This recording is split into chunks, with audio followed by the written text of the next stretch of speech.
Discover करिए इस गोरखपुरिया भाभी को। इसको 1 मिनट भी नहीं छोड़ना चाहिए, इसको पहले बाहर लाइए। इसके पाप के जितने भी हिस्ट्री पास्ट की है, इसके रिकॉर्डिंग्स जितनी है, इसके जो कुकर्म हैं उनको निकालिए और चिन्हित करके इसको जीवन भर के लिए सलाखों में डालिए। इतनी गंदी महिला को यदि उसने इस तरह की हरकतें की हैं और वो गाली देती है, अश्लील पुरुषों की गाली देती है। संत कबीर नगर की एक फेमस यूट्यूबर मालती चौहान अब नहीं रही। किस तरह से गरीबी से उठ करके रील बनाकर सोशल मीडिया पर अपलोड करती है मालती चौहान और उसके बाद सोशल मीडिया पर फेमस हो जाती है और लगभग 6 मिलियन से ज़्यादा फॉलोअर हो जाते हैं। इसी बीच एक ट्विस्ट आता है, मालती चौहान अर्जुन नाम के एक शख्स से प्यार करने लगती हैं।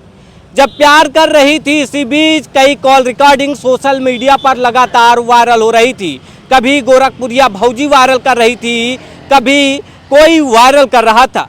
इसी बीच न जाने क्या हो जाता है कि विष्णु चौहान मालती को लेकर के एक मंदिर में पहुंचता है और उसके प्रेमी अर्जुन से शादी करवा देता है। अब मालती चौहान इस दुनिया में नहीं रही, लेकिन लोग एक कयास लगा रहे हैं कि उसकी हत्या की गई है। सर, जिस तरह से मालती चौहान एक फेमस यूट्यूबर थी, एक गरीब घर से लड़की निकलती है और सोशल मीडिया पर वीडियो बनाती है और वायरल हो जाती है और उसके पति जो है उसके झगड़े का वीडियो डाल करके सोशल मीडिया पर फेमस होते हैं और आज उसकी मौत का जिम्मेदार आप किसे मानते हैं सर? इसके मौत का जिम्मेदार अल्टीमेटली अंततः अशिक्षा है।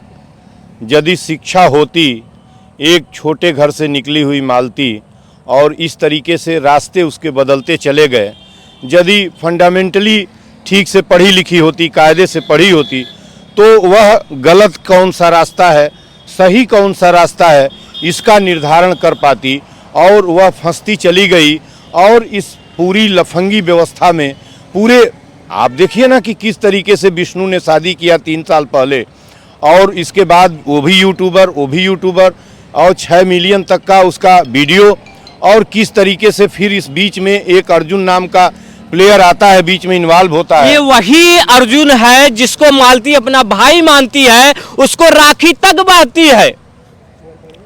अब बताइए, राखी बांधती है और वही अर्जुन से उसकी विवाह भी होता है अर्जुन से, और वह जो है विवाह के स्वरूप में सिंदूर की जगह वो अबीर लगाता है, 12 बजे रात को मंदिर में जाता है और वहीं पर विष्णु शादी करवाता है। वो भी अपनी पत्नी, कोई ऐसा करता है, कोई किसी की पत्नी से प्यार करने लगे और वो कहे कि ले जाओ मेरी बीबी से शादी कर लो। ये विकृति की पराकाष्ठा है। ये नारी बलात्कार और हिंसा का क्लाइमेक्स उस रूप में मैं देखता हूँ। इसका कारण मैं अशिक्षा देखता हूँ और इसका कारण, सबसे बड़ा कारण जो मैं देख रहा हूँ विगत 10-15 वर्षों से, 1 दशक से कन्फर्मली, कि जिस तरीके से शिक्षा पूरी तरीके से छोटा वर्ग, छोटा गरीब जो शिक्षा से दूर होता जा रहा है, खींच लिया गया। इतनी ज़्यादा फीस बढ़ाई गई है, अशिक्षा बढ़ती जाएगी, इस तरीके से बलात्कार और हिंसा होती जाएगी। और दूसरा, जब सड़कों के ऊपर आप हर किलोमीटर पर मदिरालय बना देंगे, मदिरा की दुकान खोल देंगे, ये मुल्क लगता ही नहीं है कि महान भारत है। कभी इस देश में शराब नहीं बेचा गया था, कभी नहीं बेचा गया। मैं अतीत में 2500 साल पहले का, ये 2000 साल पहले का, 2300 साल पहले का उदाहरण इंडोलॉजी का स्टूडेंट हूँ, बताऊँ कि इटली और कि फ्रांस की मदिरा आती थी यहाँ। जरूर जो धनी लोग, साउथ के लोग कुछ मदिरा पात्र के आधार पर धनी लोग पीते थे, लेकिन बैलेंस ऑफ ट्रेड भारत के पक्ष में था। काली मिर्च भेज के हम प्रभुत पैसा लेते थे, लेकिन मदिरालय की दुकानें यहाँ नहीं खुली थी। अब भारत को मदिरालय का भारत बना दिए हैं।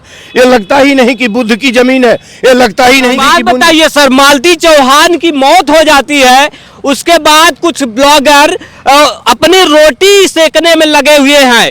लोग ये कह रहे हैं कि गोरखपुरिया नाम की एक यूट्यूबर है, एक ब्लॉगर है जो बदतमीजी से पेश आती है और उसकी मौत का वीडियो बनाती है। वो उसके जो अंतिम संस्कार हो रहा है उसका वीडियो बनाती है, वहीं सौदा हो रहा है उसका वीडियो बनाती है, उसका लगातार प्रचार कर रही है, उसके मदद के नाम पर, उसे मदद के नाम पर लोगों से चंदा मांगती है। क्या इस तरह से किसी के 100 का अपमान करना ठीक है सर? वो चंदा मांगती है, क्या इतना स्तर गिरा देना चाहिए? यार, आपने तो ऐसा सवाल कर दिया कि उसका उत्तर हम शब्दों में नहीं दे पा रहे हैं। क्या हम इस जगह पर पहुंच गए कि एक स्त्री को इस तरीके से फंसाती है और फंसाने के बाद गंदी हरकत की वायरल करके वीडियो उसको ब्लैकमेल करके अल्टीमेटली उसको फांसी के फंदे तक पहुंचा देती है। क्या समाज यहाँ पहुंच गया? और दूसरी बात ये कि मैं ये देख रहा हूं कि एक रिनाउंड व्यक्ति, देश भर का जाना माना पॉलिटिशियन, कई पॉलिटिशियन 1 2 3 शादी करता है, 3 शादी करता है, रखैल रखता है, वह आत्महत्या नहीं करता। एक स्त्री जब एक से दूसरी पति रख लेती है तो वह ये चलता आ रहा है। आखिर इसका रूट कहाँ है?